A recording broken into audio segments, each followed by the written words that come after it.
ओम नमः शिवाय। गायत्री साधना से साधक में एक सूक्ष्म दैवी चेतना का आविर्भाव होता है। प्रत्यक्ष रूप से उसके शरीर या आकृति में कोई विशेष अंतर नहीं आता, परंतु आंतरिक रूप से बहुत भारी हेरफेर हो जाता है। आध्यात्मिक तत्वों की वृद्धि से साधक के शारीरिक रूप में भी सूक्ष्म परिवर्तन होता है। यह सच है कि शरीर का ढांचा आसानी से नहीं बदलता, परंतु यह भी सच है कि आंतरिक हेरफेर के चिन्ह शरीर में प्रकट हुए बिना नहीं रह सकते। सर्प के मांस कोश में जब एक नई त्वचा तैयार होती है तो उसका लक्षण सर्प के शरीर में परिलक्षित होता है। इसे केंचुली बदलना कहते हैं। केंचुली छोड़ने के बाद सर्प में एक नया उत्साह आता है, उसकी चेष्टाएं बदल जाती हैं, उसकी नई चमड़ी पर चिकनाई, चमक और कोमलता स्पष्ट रूप से दिखाई देती है। ऐसा ही हेरफेर साधक में होता है। जब उसकी साधना गर्भ में पकती है तो उसे कुछ उदासी, भारीपन, अनुत्साह एवं शिथिलता के लक्षण प्रतीत होते हैं, पर जब साधना पूर्ण हो जाती है तो दूसरे ही लक्षण प्रकट होने लगते हैं।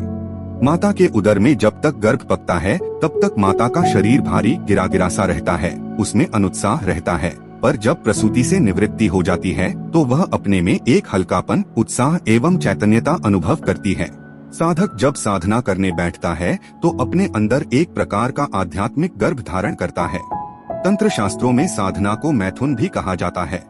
जैसे मैथुन को गुप्त रखा जाता है, वैसे ही साधना को गुप्त रखने का आदेश किया गया है।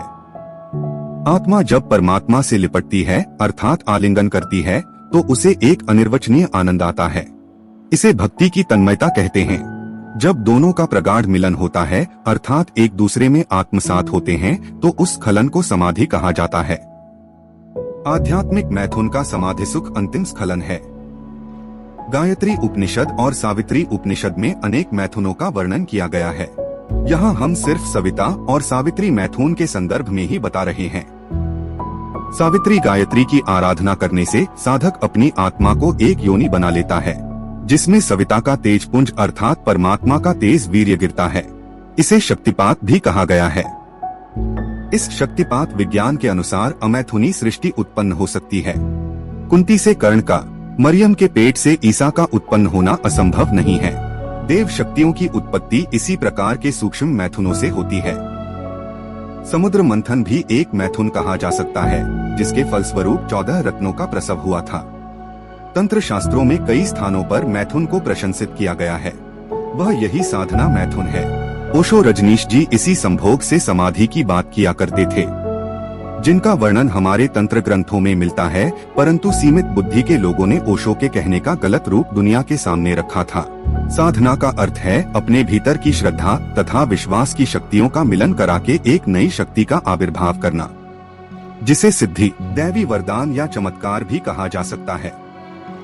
इस प्रकार के उद्देश्य की प्राप्ति के लिए अपने पास कुछ साधन पहले से ही होने आवश्यक हैं। जैसे किसी गंतव्य स्थान को कोई व्यक्ति किसी भी मार्ग से जाए, रास्ते में खर्च के लिए रुपया, पैसा, खाने पीने, वस्त्र आदि की आवश्यकता पड़ती है, वैसे ही किसी दैवी शक्ति की साधना करने के लिए सद्गुणों, सद्विचारों और सत्कर्मों की आवश्यकता होती है। जिसका जीवन आरंभ से ही पापपूर्ण और दूषित रहा है, उसकी साधना का संपन्न होना असंभव ही है। इसलिए जो व्यक्ति सच्चे मन से साधना के इच्छुक हैं और उससे कोई उच्च लक्ष्य प्राप्त करना चाहते हैं तो उनको पहले अपने मन, वचन, काया की शुद्धि का भी प्रयत्न करना चाहिए। ऐसा करने पर ही किसी प्रकार की सिद्धि की आशा कर सकते हैं। आत्मा और परमात्मा का अर्थात सविता और सावित्री का मैथुन जब प्रगाढ़ आलिंगन में आबद्ध होता है तो उसके फलस्वरूप एक आध्यात्मिक गर्भ धारण होता है। इसी गर्भ को आध्यात्मिक भाषा में भर्ग कहते हैं। भर्ग को जो साधक जितने अंशों में धारण करता है, उसे उतना ही स्थान अपने अंदर इस नए तत्व के लिए देना होता है। इस संक्रांति के कारण स्वाभाविक क्रियाविधि में अंतर आ जाता है और उस अंतर के लक्षण साधक में उसी प्रकार प्रकट होने लगते हैं। जैसे गर्भवती स्त्री को अरुचि, उबकाई, आलस्य आदि लक्षण होते हैं, वैसे ही लक्षण साधक को भी उस समय तक परिलक्षित होते हैं जब तक उसकी अंतः योनि में गर्भ पकता रहता है। किंचुली में भरे हुए सर्प की तरह वह भी अपने को भारी भारी, बंधा हुआ, जकड़ा हुआ, अवसादग्रस्त अनुभव करता है। आत्मविद्या के आचार्य जानते हैं कि साधनावस्था में साधक को कैसी विषम स्थिति में रहना पड़ता है। इसलिए वे अनुयायियों को साधना काल में बड़े आचार विचार के साथ रहने का आदेश करते हैं। रजस्वला या गर्भवती स्त्रियों से मिलता जुलता आहार विहार साधकों को अपनाना होता है, तभी वे साधना संक्रांति को ठीक प्रकार से पार कर पाते हैं। मनुष्य कोई भी महत्वपूर्ण कार्य करना चाहे, उसमें किसी न किसी प्रकार की विघ्न बाधाएं, भय प्रलोभन आते ही हैं, किंतु जो लोग उनका सफलतापूर्वक सामना कर सकते हैं, वे ही सफलता के द्वार पर पहुंचते हैं।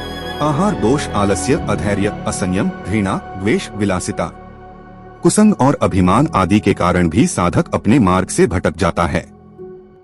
भ्रष्टाचार, चोरी की कमाई, दूसरे के अधिकार का अपहरण, स्वार्थ आदि जैसे दोषों का आजकल बाहुल्य है। वे भी मनुष्य को किसी प्रकार की दैवी सफलता के अयोग्य बना देते हैं। इसलिए जो व्यक्ति वास्तव में साधना को पूर्ण करके सफलता और सिद्धि की आकांक्षा रखते हैं, उनको उसके लिए सब प्रकार के त्याग, बलिदान और कष्ट सहन आदि के लिए भी सहर्ष प्रस्तुत रहना चाहिए, जिससे साधना परिपक्व होकर इच्छित फल प्रदान करेगी।